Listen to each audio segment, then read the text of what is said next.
നാഗകന്യക 7 episode 46ലേക്ക് എല്ലാവർക്കും സ്വാഗതം. ശേഷം രാധിക ഡ്രാഗണായി മാറി പറന്നു പോവുകയാണ്. അർജുന്റെ കാറിന്റെ പുറകെ പോകുന്ന ഫാണി നാഗത്തിനെ കാണുന്ന ഡ്രാഗൺ നാഗത്തിനെ ഉപദ്രവിക്കാൻ നോക്കുമ്പോൾ നാഗം ഡ്രാഗണിനെ ചുറ്റുകയാണ്. അവർ തമ്മിൽ പൊരിഞ്ഞ് ഫൈറ്റ് നടക്കുകയാണ്. രണ്ടുപേരും ആശയോടെ ഭൂമിയിൽ വെച്ച് ആകാശത്ത് വെച്ച് ഫൈറ്റ് ചെയ്യുകയാണ്. അവസാനം ഡ്രാഗൺ ഫാണിയെ താഴേക്ക് ഇടുന്നു. ഈ സമയം അർജുൻ പോകുന്ന കാറിന്റെ അടുത്ത് വരുന്ന ഒരു നാഗം അർജുന്റെ കാറിന്റെ മുകളിൽ വന്ന് വീഴുകയും ഇഴഞ്ഞ് കാറിന്റെ അകത്ത് പോയി സ്റ്റിയറിംഗ് കൺട്രോൾ ചെയ്യുകയും അതുകൊണ്ട് തന്നെ അർജുന്റെ കയ്യിൽ നിന്നും കാറിന്റെ കൺട്രോൾ പോവുകയും റോഡിൽ നിൽക്കുന്ന ഒരു സ്ത്രീയെ ഇടിച്ചിടുകയും കാർ ഒരു മരത്തിൽ പോയി ഇടിച്ചു നിൽക്കുകയും ചെയ്യുന്നു. കാറിന്റെ പുറത്തിറങ്ങുന്ന അർജുനെ അവിടെ ഓടിക്കൂടുന്ന ആളുകൾ എല്ലാവരും കൂടി ചേർന്ന് അർജുനെ അടിക്കുകയാണ്. അർജുൻ പറയുന്നതൊന്നും അവരാരും കേൾക്കുന്നില്ല. മറുവശത്ത് ഡ്രാഗണും ഫാണിയും തമ്മിൽ പൊരിഞ്ഞ് ഫൈറ്റ് നടക്കുകയാണ്. ഡ്രാഗൺ ഫാണിയെ എടുത്തുകൊണ്ട് പറന്നു പോവുകയും വെള്ളത്തിലേക്ക് ഇടുകയും ചെയ്യുന്നു. ശേഷം അവിടെ നിന്നും പറന്നു പോവുകയാണ്. ഈ സമയം അർജുനെ എല്ലാവരും കൂടി ചേർന്ന് കമ്പുകൊണ്ട് അടിക്കുകയാണ്. അടികൊള്ളുന്ന അർജുൻ അവശനാവുകയാണ്. തുടർന്ന് ഡ്രാഗൺ അവിടെ വരികയും രാധികയായി മാറി അർജുന്റെ അടുത്തേക്ക് പോവുകയാണ്. രാധിക അർജുൻ ബോധമില്ലാതെ കിടക്കുകയാണ്. അർജുനോട് രാധിക ബോക്സ് എവിടെയെന്ന് ചോദിക്കുകയാണ്. അർജുൻ രക്തത്തിൽ കുളിച്ച് കിടക്കുകയാണ്. രാധിക അർജുനെ വിളിച്ചിട്ട് കയ്യിലുണ്ടായിരുന്ന ബോക്സ് എവിടെയെന്ന് ആവർത്തിച്ച് ചോദിക്കുകയാണ് രാധിക. അപ്പോൾ രാധികയ്ക്ക് നാഗത്തിന്റെ സ്മെല്ല് അടിക്കുകയാണ്. ഡൗട്ട് തോന്നുന്ന രാധിക അർജുനെ നോക്കുകയാണ്. എന്നിട്ട് നീ അർജുൻ അല്ല എന്ന് അർജുനെ നോക്കി രാധിക പറയുമ്പോൾ അർജുൻ അട്ടഹസിച്ച് ചിരിക്കുകയാണ്. അർജുൻ ചിരിക്കുന്നത് കണ്ട് ഷോക്കിൽ നിൽക്കുകയാണ് രാധിക. ആ സമയം അർജുൻ പ്രഥമായി മാറുന്നു. ഇതെല്ലാം അഹാനയുടെ പ്ലാൻ ആയിരുന്നു. അഹാന പറഞ്ഞിട്ട് രാധികയെ പറ്റിക്കാൻ വേണ്ടിയിട്ടാണ് പ്രഥമ അർജുന്റെ രൂപത്തിലായത്. ചതിയിൽപ്പെടുത്തിയതാണെന്ന് മനസ്സിലാക്കുന്ന രാധികയ്ക്ക് ദേഷ്യം വരികയും രാധിക ഡ്രാഗണായി മാറുകയും ചെയ്യുന്നു. അത് കാണുന്ന പ്രഥമും പകുതി നാഗമായി മാറുന്നു. ഡ്രാഗൺ പ്രഥമിനെ നേരെ തീ ഊതുകയാണ്. അത് കാണുന്ന പ്രഥമ ഇഴഞ്ഞ് വെള്ളത്തിലേക്ക് പോവുകയാണ്. ദേഷ്യം വരുന്ന ഡ്രാഗൺ വെള്ളത്തിന്റെ മുകളിൽ തീ ഊതുകയാണ്. പ്രഥമ വെള്ളത്തിന്റെ അടിയിലൂടെ നീന്തി പോകുന്നു. പ്രഥമ പോകുന്നതിന്റെ പുറകെ ഡ്രാഗണും തീ ഊതി പോവുകയാണ്. ഈ സമയം വെള്ളത്തിന്റെ അടിയിലൂടെ പ്രഥമിന്റെ അടുത്ത് വരുന്ന ഫാണി പ്രഥമിനെ വിളിച്ചുകൊണ്ട് അവിടെ നിന്ന് പോകുന്നു. ഡ്രാഗൺ തോൽവി സമ്മതിക്കാതെ അവരുടെ പുറകെ തന്നെ ഫോളോ ചെയ്ത് പോവുകയാണ്. മറുവശത്ത് കാട്ടിന്റെ അകത്ത് കൂടി പേടിച്ചോടുകയാണ് അർജുൻ. അർജുന്റെ പുറകെ കുറച്ച് പേർ കമ്പുമായി അർജുനെ അടിക്കാൻ വേണ്ടി അർജുന്റെ അടുത്തേക്ക് പോവുകയും അവർ കാട്ടിന്റെ അകത്തിട്ട് അർജുനെ അടിക്കുകയും ചെയ്യുകയാണ്. അർജുൻ മരിച്ചു എന്ന് ഉറപ്പിക്കുന്ന അവരെല്ലാവരും അവിടെ നിന്ന് പോകുന്നു. അടുത്ത സീനിൽ രാധിക അർജുനെ വീഡിയോ കാളിൽ വിളിക്കുകയാണ്. വീഡിയോ കാളിൽ അർജുനോട് സംസാരിക്കുന്ന രാധിക ബോക്സ് എവിടെയെന്ന് ചോദിക്കുമ്പോൾ അർജുൻ ബാക്ക് സീറ്റിൽ ഇരിക്കുന്ന ബോക്സ് രാധികയ്ക്ക് കാണിച്ചു കൊടുക്കുകയാണ്. എന്നിട്ട് അർജുൻ രാധികയോട് ഈ ബോക്സ് പറഞ്ഞു തന്ന അഡ്രസ്സ് കൊണ്ടുപോകണോ അതോ തിരിച്ചു വരണോ എന്ന് ചോദിക്കുകയാണ്. അത് കേൾക്കുന്ന രാധിക അർജുനോട് ഇപ്പോഴുള്ള കറക്റ്റ് ലൊക്കേഷൻ ഏതാണെന്ന് ചോദിക്കുകയാണ്. ചുറ്റും മരങ്ങൾ ഉള്ളത് കൊണ്ട് കറക്റ്റ് ലൊക്കേഷൻ അറിയാൻ കഴിയുന്നില്ല എന്ന് അർജുൻ പറയുന്നത് കേൾക്കുന്ന രാധിക കറക്റ്റ് സമയത്ത് തന്നെ ബോക്സ് എത്തിക്കണമെന്ന് പറഞ്ഞ് രാധിക കാള് കട്ട് ചെയ്യുമ്പോൾ അർജുന്റെ അടുത്തായി യഥാർത്ഥ അർജുൻ മരിച്ചു കിടക്കുകയാണ്. രാധികയോട് സംസാരിച്ച അർജുൻ വേറെ ആരുമല്ല, അത് അഹാനയായിരുന്നു. അഹാന ബോക്സ് തുറന്നു നോക്കുകയാണ്. ആ ബോക്സിൽ മാപ്പാണ് ഉണ്ടായിരുന്നത്. രാധികയ്ക്ക് ഈ മാപ്പ് എന്തിനായിരിക്കും എന്ന് ആലോചിച്ചിരിക്കുകയാണ് അഹാന. ഈ സമയം പൂരവ് രാധികയെ വിളിക്കുമ്പോൾ ഇപ്പോൾ അവിടേക്ക് വരാമെന്ന് പൂരവിനോട് പറഞ്ഞിട്ട് രാധിക ഡ്രാഗണായി മാറി അവിടെ നിന്ന് പോവുകയാണ്. ഡ്രാഗൺ പറന്നു പോകുന്നത് കാണുന്ന ഫാണി അഹാനയോട് ആ കാര്യം വിളിച്ചു പറയുകയാണ്. അഹാന ഫാണിയോട് ഡ്രാഗണെ ഫോളോ ചെയ്ത് പോകാൻ പറയുമ്പോൾ ഫാണിയും പ്രഥമവും ഡ്രാഗണെ ഫോളോ ചെയ്ത് പോവുകയാണ്. അഹാനയും നാഗമായി മാറി അവിടെ നിന്നും പോവുകയാണ്. അടുത്ത സീനിൽ പൂരവിന്റെ അടുത്ത് രാധിക വരുന്നു. രാധികയുടെ പുറകെ അഹാനയും വരികയാണ്. അഹാന ഫാണിയുടെയും പ്രഥമിന്റെയും അടുത്തേക്ക് പോകുന്നു. അവർ മൂന്നുപേരും മറിഞ്ഞിരുന്ന് രാധികയും പൂരവും സംസാരിക്കുന്നത് കേൾക്കുകയാണ്. പ്രഥമും ഫാണിയും ഒത്തിരി പ്രശ്നങ്ങൾ ഉണ്ടാക്കുന്നുണ്ട്. മനുഷ്യർക്കാണ് തെറ്റ് സംഭവിക്കുന്നത്, ഞാൻ മനുഷ്യനല്ല, അതുകൊണ്ട് തന്നെ എനിക്ക് തെറ്റ് സംഭവിക്കാറില്ല. അനന്തയായിരുന്നു പ്രശ്നം. ഇപ്പോൾ അനന്തയുടെ ഓർമ്മ നഷ്ടപ്പെട്ടു. ഇനി നമ്മുടെ പ്ലാന് നടക്കും. ഈ രാജ്യത്തിന്റെ അവസാനം ഉറപ്പാണ്. അതിനു മുമ്പ് ബാബയ്ക്ക് വേണ്ടി അനന്തയെ കൊണ്ട് ഗുപ്ത ക്ഷേത്രത്തിന്റെ ഡോർ തുറക്കിക്കണം. അതിനുശേഷം ഞാൻ അനന്ത ജീവിച്ചിരുന്നു എന്ന തെളിവ് പോലും വെക്കാതെ അവളെ ഇല്ലാതാക്കും. എനിക്ക് അത്രയ്ക്കും അവളെ വെറുപ്പാണ് എന്നൊക്കെ പറയുകയാണ് രാധിക. നിനക്ക് അവൻ അടുത്തുള്ളതാണോ ഇഷ്ടമില്ലാത്തത്, ആര്യമിന് അടുത്തുള്ളതാണോ ഇഷ്ടമില്ലാത്തത്, നീ ആര്യമിനെ സ്നേഹിക്കുന്നുണ്ടോ എന്ന് ചോദിക്കുകയാണ് പൂരവ്. പൂരവ് എന്തിനാണ് ഇതുപോലുള്ള ആവശ്യമില്ലാത്ത ചോദ്യങ്ങൾ ചോദിക്കുന്നത്, ഞാൻ ഇതിനു മുമ്പും പറഞ്ഞിട്ടുള്ളതാണ് എന്ന് പറഞ്ഞിട്ട് ആലോചിച്ച് നിൽക്കുന്ന രാധിക ചിരിച്ചുകൊണ്ട് പൂരവിനോട് ഞാൻ ആര്യമിനെ സ്നേഹിക്കുകയാണോ വെറുക്കുകയാണോ എന്നതിൽ ഒരു കാര്യവുമില്ല, പക്ഷെ ഞാൻ എന്റെ രക്തത്തെ വെറുക്കുന്നു എന്നതിലാണ് കാര്യമുള്ളത്.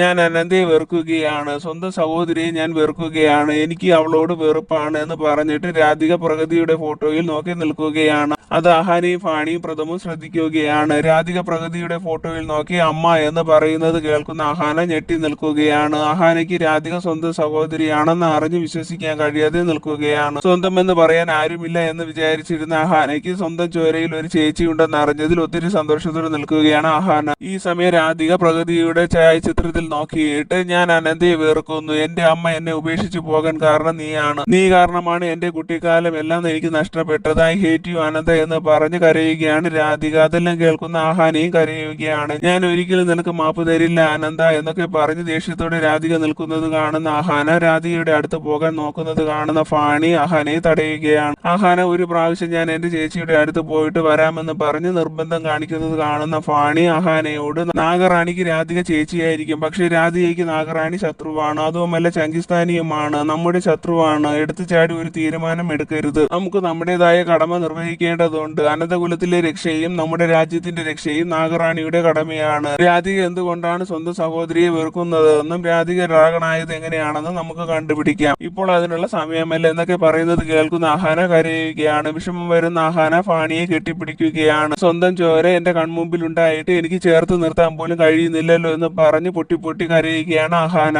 രാധിക പ്രകൃതിയുടെ ഫോട്ടോയിൽ നോക്കി ദേഷ്യത്തോടെ നിൽക്കുകയാണ്. അടുത്ത സീനിൽ ആഹാന വീട്ടിൽ വരികയാണ്. ആഹാനയുടെ മുഖത്ത് വിഷമം കാണുന്ന എല്ലാവരും ടെൻഷൻ അടിച്ച് നിൽക്കുകയാണ്. ആരോടൊന്നും പറയാതെ ആഹാന റൂമിൽ പോയി ഇരിക്കുകയാണ്. ആഹാനയ്ക്ക് എന്താണ് സംഭവിച്ചതെന്നും പറഞ്ഞ് എല്ലാവരും ആലോചിച്ച് നിൽക്കുമ്പോൾ അവിടേക്ക് ഫാണി വരുന്നു. ഫാണി അവരോട് എല്ലാ കാര്യങ്ങളും പറയുകയാണ്. രാധിക ആഹാനയുടെ സ്വന്തം സഹോദരിയാണ്. ആ കാര്യം അറിഞ്ഞപ്പോൾ മുതൽ നാഗറാണി ഒത്തിരി വിഷമത്തിലാണ്. വർഷങ്ങൾക്ക് ശേഷം കിട്ടിയ ഒരു ബന്ധം, അത് നാഗറാണിയുടെ ഏറ്റവും വലിയ ശത്രുവാണ്. അപ്പോൾ നാഗറാണിയുടെ മനസ്സിലുള്ള വിഷമം നാഗറാണിക്ക് സഹിക്കാൻ പറ്റുന്നതിന് അപ്പുറമാണെന്ന് പറയുകയാണ് ഫാണി. അത് കേൾക്കുന്ന സരോജ, ആഹാനയ്ക്ക് വിഷമം മാറ്റാൻ ഞങ്ങളുണ്ട്, ഞങ്ങളും ആഹാനയുടെ ഫാമിലിയാണ്. ആഹാനയുടെ സന്തോഷത്തിൽ മാത്രമല്ല വിഷമം പങ്കുവയ്ക്കാനും ഞങ്ങൾ കൂടെ ഉണ്ടാവുമെന്ന് പറയുകയാണ് സരോജ. മറുവശത്ത് പ്രകൃതിയുടെ ഛായാചിത്രം നോക്കി കരയുകയാണ് രാധിക. രാധിക ആരും കാണാതെ കരയുന്നത് പൂരവ് കാണുകയാണ്. അത് കണ്ട് പൂരവ് വിഷമിച്ച് നിൽക്കുകയാണ്. കണ്ണുനീര് തുടയ്ക്കുന്ന രാധിക, എന്റെ വിഷമത്തിന് എന്റെ കണ്ണുനീരിന് കാരണക്കാരവരെ ഞാൻ വെറുതെ വിടില്ല, എല്ലാം ഞാൻ നശിപ്പിക്കുമെന്ന് വാശിയോടെ രാധിക പറയുന്നത് കേൾക്കുന്ന പൂരവ് രാധികയോട് പൂരവിന്റെ മനസ്സിലുള്ള രാധികയോടുള്ള സ്നേഹം പറയുകയാണ്. അത് കേട്ട് രാധിക ഷോക്ക് അടിച്ചതുപോലെ നിൽക്കുകയാണ്.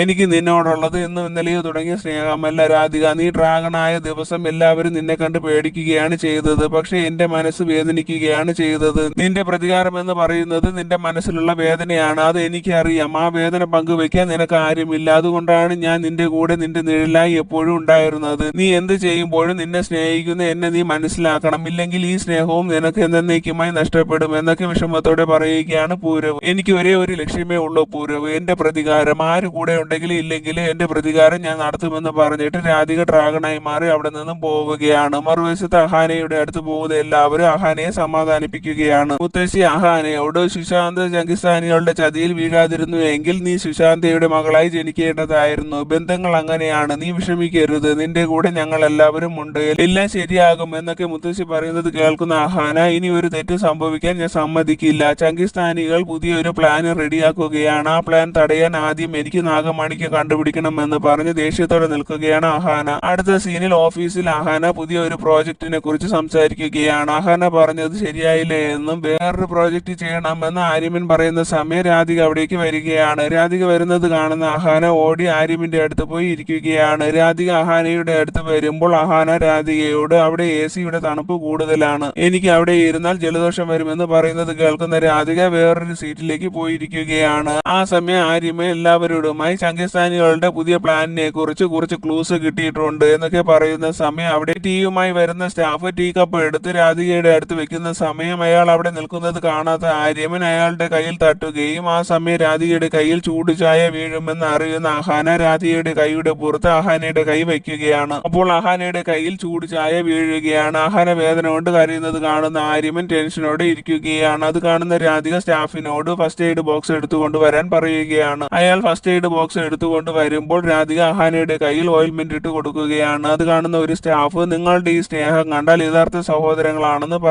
പറയുകയാണ്. അത് കേൾക്കുന്ന അഹാന രാധികയെ നോക്കിയിട്ട്, ഞങ്ങൾ സഹോദരങ്ങളെ പോലെ തന്നെയാണ് അല്ലേ രാധിക എന്ന് അഹാന ചോദിക്കുമ്പോൾ രാധിക ഒന്നും മിണ്ടാതെ നിൽക്കുകയാണ്. അവളൊരു ഫൂളാണ്, എന്നെ രക്ഷപ്പെടുത്താൻ നോക്കുകയാണ്, അവളുടെ ജീവിതത്തിൽ ഏറ്റവും വലിയ വേദന ഞാനാണെന്ന് അവൾക്ക് അറിയില്ല എന്ന് മനസ്സിൽ പറഞ്ഞ് സന്തോഷത്തോടെ നിൽക്കുകയാണ് രാധിക. ഈ സമയം ആര്യമിന് ഒരു കോൾ വരുമ്പോൾ ആര്യമിൻ ക്യാബിന്റെ പുറത്തേക്ക് പോവുകയാണ്. ആര്യമൻ പോകുന്നത് കാണുന്ന രാധിക ആര്യമന്റെ പുറകെ പോവുകയാണ്. അപ്പോൾ രാധികയുടെ പുറകെ വരുന്ന ആഹാന രാധികയോട് രാധികയ്ക്ക് ഡ്രാഗന്റെയും നാഗങ്ങളുടെയും സ്റ്റോറി ഇൻട്രസ്റ്റിംഗ് ആയി തോന്നുന്നുണ്ടോ എന്ന് ചോദിക്കുകയാണ്. അത് കേട്ട് രാധിക നിൽക്കുന്നത് കാണുന്ന രാധികയുടെ അടുത്ത് പോകുന്ന ആഹാന രാധികയോട് ഇന്ന് പർമീത് അങ്കിളും പർജീത് അങ്കിളും സംസാരിക്കുന്നത് കേട്ടതാണ്. ഞാൻ അങ്ങനെ ആരും പറയുന്നത് കേൾക്കാൻ നിൽക്കുന്നതല്ല. പക്ഷെ അവർ പറയുന്നത് കേട്ടപ്പോൾ ഇൻട്രസ്റ്റ് തോന്നി. അവർ നാഗകന്യക, ഡ്രാഗൺ, നാഗക്ഷേത്രം എന്നൊക്കെ പറയുകയാണ്. എനിക്ക് അതെല്ലാം കേട്ടപ്പോൾ അതിനെക്കുറിച്ച് റിസർച്ച് ചെയ്യണമെന്ന് തോന്നുകയാണ്. രാധികയോട് കൂടി ചോദിക്കാമെന്ന് വിചാരിച്ചു എന്ന് പറയുകയാണ് ആഹാന. അത് കേട്ട് ഒന്നും പറയാതെ ആഹാനെ തന്നെ നോക്കി നിൽക്കുകയാണ് രാധിക. ഈ സമയം ആര്യമനെ വിളിച്ചയാൾ അർജുന്റെ കാർ ആക്സിഡന്റ് ആയ നിലയിൽ കാട്ടിന്റെ അകത്ത് കണ്ടു എന്ന് പറയുകയാണ്. ആ കാര്യം അറിയുന്ന ആര്യമൻ പർമീത്തിനെ ഫോണിൽ വിളിച്ച് അവിടെ നിന്ന് പോവുകയാണ്. രാധികയും ആര്യമന്റെ പുറകെ പോവുകയാണ്.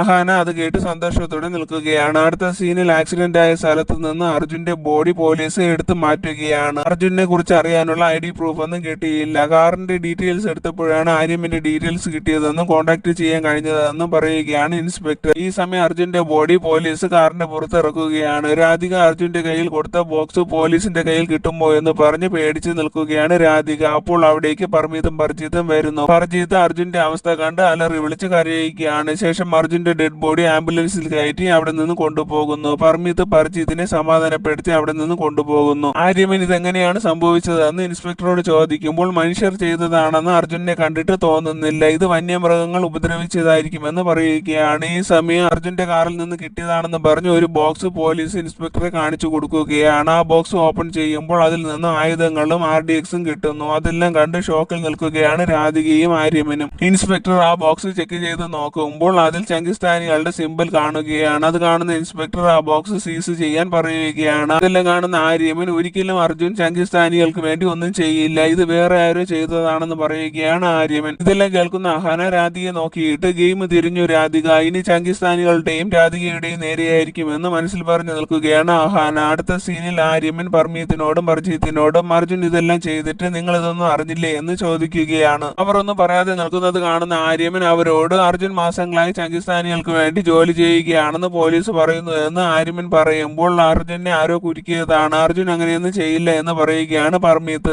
അർജുന്റെ ഫോൺ സ്പോട്ടിൽ നിന്ന് കിട്ടിയില്ല, ഫോൺ കിട്ടിയിരുന്നുവെങ്കിൽ അതിൽ നിന്ന് എന്തെങ്കിലും ഇൻഫർമേഷൻ കിട്ടുമായിരുന്നു എന്ന് ഇൻസ്പെക്ടർ പറഞ്ഞതെന്ന് പറയുകയാണ് ആര്യമൻ. ഫോൺ ആർക്കും കിട്ടാത്തത് നന്നായി എന്ന് മനസ്സിൽ പറഞ്ഞു നിൽക്കുകയാണ് രാധിക. ആ സമയം അവിടെ വരുന്ന ആഹാന കയ്യിലിരിക്കുന്ന ഫോൺ കാണിച്ചിട്ട് അർജുന്റെ ഫോൺ പോലീസിന് കൊടുക്കണമായിരുന്നു, എനിക്ക് അവിടെ നിന്ന് ഫോൺ കിട്ടിയപ്പോൾ ഞാൻ ആ ഫോൺ എടുത്തുകൊണ്ട് വന്നു, എനിക്ക് ഈ ഫോൺ ആര്യമിന് തരേണ്ടി വരുമെന്നാണ് വിചാരിച്ചു എന്ന് പറഞ്ഞ് ഫോൺ ആര്യമിന് കൊടുക്കുകയാണ് ആഹാന. ക്രൈം സീനിൽ നിന്ന് എന്ത് കിട്ടിയാലും അത് പോലീസിന്റെ കയ്യിൽ കൊടുക്കണമെന്നുള്ള കോമൺ സെൻസ് പോലും നിനക്കില്ലേ എന്ന് പറഞ്ഞ് ആര്യമൻ ആഹാനയുടെ കയ്യിൽ നിന്ന് ഫോൺ വാങ്ങി നോക്കുകയാണ്. പർമീത്തും പർജീത്തും രാധികയും ടെൻഷൻ അടിച്ച് നിൽക്കുകയാണ്. ഫോൺ ചെക്ക് ചെയ്യുന്ന ആര്യമൻ അർജുന്റെ ഫോണിൽ നിന്ന് പർമീത്ത് അയച്ച മെസ്സേജ് കിട്ടുകയാണ്. നമ്മൾ ചങ്കിസ്ഥാനികളാണെന്നുള്ള ഒരു തെളിവും അർജുന്റെ ഫോണിൽ ഉണ്ടാവില്ല എന്ന് പറഞ്ഞ് സമാധാനത്തോടെ നിൽക്കുകയാണ് പർമീത്ത്. ആര്യമൻ പർജീത്തിനോട് പർജീത്ത് അർജുന് ഇൻസ്ട്രക്ഷൻ കൊടുത്ത ഡീറ്റെയിൽസ് ഈ ഫോണിൽ ഉണ്ടെന്ന് പറയുകയാണ്. പർജീത്ത് പർമീത്തിനോട് നമ്മൾ അങ്ങനെ ഒരു മെസ്സേജും ചെയ്തിട്ടില്ലല്ലോ എന്ന് പറയുമ്പോൾ ചിലപ്പോൾ ഭാഷ മെസ്സേജ് ചെയ്തതായിരിക്കും എന്ന് പറയുകയാണ് പർമീത്ത്. തുടർന്ന് ആരും കാണാതെ ഈ അഡ്രസ്സിൽ ഇതെല്ലാം എത്തിക്കണമെന്ന് മെസ്സേജ് എഴുതിയിരിക്കുന്നത് വായിക്കുന്ന ആര്യമൻ ഡൗട്ടോടെ പർമീത്തിനെയും പർജീത്തിനെയും നോക്കുകയാണ്. ഇതെല്ലാം അഹാനയുടെ പ്ലാൻ ആയിരുന്നു. അവർ രണ്ടുപേരും മദ്യപിച്ച് ബോധമില്ലാതെ കിടന്ന സമയത്ത് അവിടെ വരുന്ന ഫാണിയാണ് പർജീത്തിന്റെ ഫോണിൽ നിന്ന് ആ മെസ്സേജ് എല്ലാം അയച്ചത്. ശേഷം രാധികയുടെ മെസ്സേജ് ഇതിലുണ്ട് എന്ന് പറഞ്ഞ് ആര്യമൻ ആ മെസ്സേജ് വായിക്കാൻ തുടങ്ങുന്നത് കാണുന്ന രാധിക ആര്യമിന്റെ കയ്യിൽ നിന്ന് ഫോൺ പിടിച്ചു വാങ്ങിയിട്ട് ആര്യമിനോട് ഇതെല്ലാം അർജുനെ ഫ്രെയിം ചെയ്ത് ആരെങ്കിലും ചെയ്യുന്നതായിരിക്കും, ഇതിനെക്കുറിച്ച് ഓർത്ത് ആര്യമൻ ടെൻഷൻ അടിക്കേണ്ട, ഞാൻ എല്ലാം നോക്കിക്കൊള്ളാം എന്ന് പറഞ്ഞ് രാധിക അവിടെ നിന്ന് പോവുകയാണ്. എല്ലാവരും ഓരോ എക്സ്ക്യൂസ് പറഞ്ഞ് അവിടെ നിന്ന് പോകുന്നത് കാണുന്ന ആര്യമൻ ആലോചിച്ച് നിൽക്കുകയാണ്. ഈ സമയം രാധികയ്ക്ക് പൂരവിന്റെ മെസ്സേജ് വരികയാണ്, നമുക്ക് സമയമില്ല, എന്തെങ്കിലും ചെയ്യുന്നുണ്ടെങ്കിൽ പെട്ടെന്ന് തന്നെ ചെയ്യണമെന്ന് മെസ്സേജിലുള്ളത് വായിക്കുന്ന രാധിക ആലോചിച്ച് നിൽക്കുകയാണ്. അടുത്ത സീനിൽ റൂമിൽ വരുന്ന ആഹാന ആര്യമൻ റൂമിന്റെ അടുത്തുകൂടി പോകുന്നത് വിൻഡോ വഴി കാണുന്ന ആഹാന ഫോൺ എടുത്ത് ഫാണിയെ വിളിക്കുകയാണ്. എന്നിട്ട് ഫാണിയോട് റെഡിയാണോ എന്ന് ചോദിക്കുമ്പോൾ ഇനി നടക്കാൻ പോകുന്ന തമാശ നാഗറാണി കണ്ടു നോക്ക് എന്ന് പറഞ്ഞ് കാള് കട്ട് ചെയ്യുന്ന ഫാണി ആതിഥ്യയായി മാറുകയാണ്. ഈ സമയം ആഹാന കയ്യിൽ നിന്ന് വള ഊരാൻ പറ്റാതെ കയ്യിൽ വള ടൈറ്റായി ഇരിക്കുന്നത് കാരണം വേദന കൊണ്ട് അലറി വിളിക്കുകയാണ്. ആഹാനയുടെ വിളി കേട്ട് അവിടെ വരുന്ന ആര്യമൻ കാര്യം ചോദിക്കുമ്പോൾ ചെറിയ വള ആയതുകൊണ്ട് കയ്യിൽ നിന്ന് ഊരി വരുന്നില്ല എന്ന് പറയുകയാണ്. ചെറിയ വളയാണെങ്കിൽ പിന്നെ ഇട്ടത് എന്തിനാണ്, ഊരി മാറ്റിക്കൂടെ എന്ന് പറയുമ്പോൾ അത് ശരിയാണ്, എനിക്ക് ആ ഐഡിയ തോന്നിയില്ലല്ലോ, ഊരി മാറ്റാൻ കഴിയുമായിരുന്നു എങ്കിൽ ഞാൻ ഇങ്ങനെ ബാക്ക്ഗ്രൗണ്ട് മ്യൂസിക് ഉണ്ടാക്കില്ലായിരുന്നു എന്ന് പറഞ്ഞ് അഹാന കരയുന്നത് കാണുന്ന ആര്യമൻ അഹാനയുടെ കൈ നോക്കും. മനസ്സിലാക്കുമ്പോൾ കാര്യം സീരിയസ് ആണെന്ന് മനസ്സിലാക്കുന്ന ആര്യമൻ അഹാനയെ വിളിച്ചുകൊണ്ട് വാഷ്റൂമിലേക്ക് പോവുകയാണ്. മറുവശത്ത് ആദിത്യ കോളിംഗ് ബെൽ അടിക്കുമ്പോൾ ടീനയാണ് ഡോർ തുറക്കുന്നത്. ടീനയോട് ആദിത്യ അപരയെ കുറിച്ച് ചോദിക്കുമ്പോൾ അപര ഗസ്റ്റ് റൂമിലാണ്, റൂം കാണിച്ചു തരാമെന്ന് പറഞ്ഞ് ടീന ആദിത്യയെ വിളിച്ചുകൊണ്ട് അവിടെ നിന്ന് പോവുകയാണ്. ഈ സമയം വാഷ്റൂമിന്റെ അകത്ത് നിൽക്കുന്ന അഹാന വേദന കൊണ്ട് അലറി വിളിക്കുകയാണ്. പുറത്തു വരുന്ന ആദിത്യ അപശബ്ദങ്ങൾ കേട്ട് ദേഷ്യത്തോടെ നിൽക്കുന്ന സമയം അവിടെ രാധിക വരുന്നു. രാധികയോട് ആദിത്യ സൗണ്ടിന്റെ കാര്യം ശ്രദ്ധിക്കാൻ പറയുകയാണ്. അപ്പോൾ അഹാന നിലവിളിച്ച് സൗണ്ട് ഉണ്ടാക്കുന്നത് കാണുന്ന ആര്യമൻ മിണ്ടാതിരിക്കാൻ പറയുകയാണ്. ശേഷം രണ്ടുപേരും പരസ്പരം കണ്ണ് ചിമ്മാതെ നോക്കി നിൽക്കുകയാണ്. ഈ സമയം നോക്കി ആര്യമൻ അഹാനയുടെ കയ്യിൽ ടൈറ്റായി ഇരുന്ന വള ഊരിയെടുക്കുകയാണ്. വേദന അറിയാതെ ആര്യമനെ തന്നെ നോക്കി നിൽക്കുകയാണ് അഹാന. അപ്പോൾ വാഷ്റൂമിന്റെ ഡോർ തുറക്കുന്ന രാധിക ഇവിടെ നടക്കുന്നത് എന്താണെന്ന് ചോദിക്കുകയാണ്. ആര്യമൻ ഊരുകയായിരുന്നു എന്ന് രാധികയോട് അഹാന പറയുമ്പോൾ ആര്യമൻ അഹാനയെ ചമ്മിയ മുഖത്തോടെ നോക്കുകയാണ്. ആ നോട്ടത്തിൽ നിന്ന് കാര്യം മനസ്സിലാക്കുന്ന അഹാന രാധികയോട് കയ്യിൽ കിടക്കുന്ന വള ടൈറ്റായതുകൊണ്ട് ആര്യമൻ ഊരി ഹെൽപ്പ് ചെയ്യുകയായിരുന്നു എന്ന് പറയുകയാണ്. അത് കേൾക്കുന്ന രാധിക ആര്യമനെ നോക്കുമ്പോൾ ആര്യമൻ അഹാനയുടെ കൈ വിടുകയാണ്. ശേഷം റൂമിൽ വരുന്ന രാധിക ഒന്നും പറയാതെ നിൽക്കുകയാണ്. അപ്പോൾ ആദിത്യ അപരയോട് ദേഷ്യപ്പെട്ട് വയലന്റായി സംസാരിക്കുകയാണ്. നിനക്ക് എന്നെ കണ്ടാൽ മന്ദബുദ്ധിയാണെന്ന് തോന്നുകയാണോ? ഞാൻ വിളിച്ചാൽ ഫോൺ എടുക്കുകയോ മെസ്സേജിന് റിപ്ലൈ അയക്കുകയോ ചെയ്യാത്തത് ഇയാളുമായി നിനക്ക് അഫെയർ ഉള്ളത് കൊണ്ടാണ് അല്ലേ എന്നൊക്കെ അഹാനയെയും ആര്യമനെയും ചേർത്ത് ഓരോ ഗോസിപ്പുകൾ പറയുകയാണ് ആദിത്യ. വിവാഹം കഴിഞ്ഞിട്ട് 2 ദിവസം ആയപ്പോഴേക്കും എന്നെ ഡൗട്ട് ചെയ്യുന്നത് ശരിയല്ല ആദിത്യ. എനിക്ക് ഇയാളുമായി ഒരു ബന്ധവും ഉണ്ടാകാൻ ഒരു വഴിയുമില്ല. കാരണം ഞാൻ ചേച്ചിയായി കരുതുന്ന രാധികയുടെ ഹസ്ബൻഡാണ് ആര്യമൻ. അപ്പോൾ ആര്യമൻ എനിക്ക് ബ്രദറിലോ ആണ് എന്ന് അഹാന പറയുന്നത് കേൾക്കുന്ന ആര്യമൻ ഇന്നലെ ഇവൾക്ക് ഞാൻ ഹസ്ബൻഡായിരുന്നു, ഇന്ന് ഞാൻ അവൾക്ക് ബ്രദറിലോ എന്ന് മനസ്സിൽ പറഞ്ഞ് ഇഷ്ടമില്ലാതെ നിൽക്കുകയാണ് ആര്യമൻ. അഹാന ഇത്രയും പറഞ്ഞിട്ട് ആദിത്യ കോംപ്രമൈസ് ആകാതെ വയലന്റായി തന്നെ നിൽക്കുന്നത് കാണുന്ന അഹാന രാധികയുടെ അടുത്ത് പോയിട്ട് രാധികയുടെ കയ്യിൽ പിടിച്ച് ചേർന്ന് നിന്നിട്ട് സ്വന്തം ചേച്ചിയുടെ കുടുംബം നശിപ്പിക്കുന്ന പെൺകുട്ടിയല്ല ഞാൻ, എന്റെ മുഖം ആര്യമന്റെ എക്സ് വൈഫിനെ പോലെ ആയിരിക്കും എന്ന് പറഞ്ഞ് ഞാൻ ഇവരുടെ ലവ് സ്റ്റോറിയുടെ തടസ്സമാവില്ല, ഞാൻ എന്റെ സഹോദരിയുടെ കുടുംബം തകർക്കാൻ നോക്കില്ല എന്നൊക്കെ പറയുകയാണ്. ഇതൊന്നും ഇഷ്ടപ്പെടാതെ നിൽക്കുകയാണ് ആര്യമൻ. ഇത്രയും പറഞ്ഞിട്ട് ആദിത്യ അവര് രണ്ടുപേരെയും കുറിച്ച് കുറ്റങ്ങളും ഗോസിപ്പുകളും പറഞ്ഞുകൊണ്ടിരിക്കുകയാണ്. അഹാനയ്ക്ക് ഫാണി കുറച്ച് ഓവർ ആകുന്നുണ്ടെന്ന് തോന്നുകയാണ്. രാധിക ആദിത്യയോട് ഇത് കുറച്ച് ഓവർ അല്ലേ എന്ന് ചോദിക്കുമ്പോൾ ആദിത്യ അപരയോട് നീ ഇനി എന്റെ വീട്ടിലേക്ക് വരാൻ പാടില്ല, നമ്മൾ തമ്മിൽ ഇനി ഒരു ബന്ധവും ഉണ്ടാവില്ല എന്ന് പറഞ്ഞ് ആദിത്യ ദേഷ്യത്തോടെ അവിടെ നിന്നും പോവുകയാണ്. ഒന്നും മനസ്സിലാവാതെ നിൽക്കുകയാണ് രാധിക. അഹാന കരഞ്ഞുകൊണ്ട് ബാഗ് പാക്ക് ചെയ്യുകയാണ്. എന്നെ ആർക്കും വേണ്ടെങ്കിലും എനിക്കും ആരെയും വേണ്ട, ഈ നാട് വിട്ട് ഞാൻ പോവുകയാണെന്ന് പറഞ്ഞ് പെറുപെറുത്ത് നിൽക്കുകയാണ് അഹാന. അത് കാണുന്ന രാധിക അഹാനെ എനിക്ക് ആവശ്യമുണ്ട്, അഹാന ഇവിടെ നിന്ന് പോകാൻ പാടില്ല എന്ന് മനസ്സിൽ പറയുന്ന രാധിക അഹാനയോട് നീ ഒരു സ്ഥലത്തും പോകണ്ട, നീ ഇവിടെ തന്നെ എന്റെ കൂടെ താമസിച്ചാൽ മതി, നീ എന്റെ സ്വന്തം സഹോദരിയായിട്ടല്ലേ കാണുന്നത്, ഞാൻ എവിടെയാണോ താമസിക്കുന്നത് അവിടെ എന്റെ അനിയത്തിയായി നിനക്ക് താമസിക്കാം, നിനക്ക് എപ്പോൾ വരെ താമസിക്കണമെന്ന് തോന്നുന്നുണ്ടോ അതുവരെ ഇവിടെ താമസിക്കാം എന്ന് രാധിക പറയുന്ന സമയം രാധികയ്ക്ക് ഒരു കോൾ വരികയാണ്. അത് കാണുന്ന രാധിക അവിടെ നിന്ന് പോകുന്നു. ആര്യമൻ ഒന്നും പറയാതെ അഹാനയെ നോക്കിയിട്ട് അവിടെ നിന്ന് പോവുകയാണ്. മിഷൻ സക്സസ് ആയി എന്ന് പറഞ്ഞ് സന്തോഷത്തോടെ നിൽക്കുകയാണ് അഹാന. മറുവശത്ത് പൂരവിനോട് രാധിക കാര്യങ്ങളെല്ലാം പറയുകയാണ്. അപ്പോൾ പൂരവ് രാധികയോട് ആ വീട്ടിൽ താമസിച്ചാൽ അഹാനയ്ക്ക് പഴയതെല്ലാം ഓർമ്മ വരില്ലേ, ഇത്രയും വലിയ റിസ്ക് എടുക്കണ്ടായിരുന്നു എന്ന് പറയുകയാണ് പൂരവ്. എനിക്ക് ഈ റിസ്ക് എടുത്തേ പറ്റൂ, കാരണം ബാബയുടെ അവസ്ഥ ഓരോ ദിവസം കഴിയും തോറും മോശമായി കൊണ്ടിരിക്കുകയാണ്. അഹാനയ്ക്ക് മാത്രമേ ഗുപ്തക്ഷേത്രം തുറക്കാനും ബാബയെ രക്ഷിക്കാനും കഴിയുകയുള്ളൂ. അതിലും വലിയ തലവേദനയാണ് ഇവരുടെ ന്യൂസ് പേപ്പർ. ദിവസവും ന്യൂസ് പേപ്പറിൽ സംഘസ്ഥാനികളെ കുറിച്ച് എഴുതുകയാണ്. എനിക്കിനി കൺട്രോൾ ചെയ്യാൻ കഴിയില്ല എന്ന് വളരെ ഇമോഷണലായി രാധിക പറയുമ്പോൾ രാധികയുടെ പുറകിൽ നിൽക്കുന്ന ആര്യമൻ സീരിയസ് ആയിട്ടും രാധിക ഇതാണോ സത്യം എന്ന് പറയുന്നത് കേട്ട് ഷോക്കിൽ നിൽക്കുകയാണ് രാധിക. തിരിഞ്ഞു നോക്കുന്ന രാധിക ആര്യമനെ നോക്കുകയും ആര്യമൻ രാധികയെ നോക്കുകയും ചെയ്യുകയാണ്. രാധിക ഫോണിൽ പറഞ്ഞതെല്ലാം ആര്യമൻ കേട്ട് കാണുമോ എന്നുള്ള ടെൻഷനിൽ നിൽക്കുകയാണ് രാധിക. നാഗകന്യക 7 ക്ലൈമാക്സിലേക്ക് പോവുകയാണ്. ഇനി പർമീത്തും പർജീത്തും രാകേഷും മാത്രമാണ് അനന്തയുടെ ലിസ്റ്റിലുള്ളത്. അതിലിപ്പോൾ രാകേഷിനെ കാണിക്കാറില്ല. ആര്യമൻ നാഗമായിരിക്കുമെന്നും ആര്യമൻ നാഗരാജാവാണെന്നും പറയുന്നുണ്ട്. യഥാർത്ഥത്തിൽ എന്താണ് നടക്കുന്നതെന്ന് അറിയാൻ എല്ലാവരും അടുത്ത ആഴ്ച വരെ കാത്തിരിക്കണേ. താങ്ക്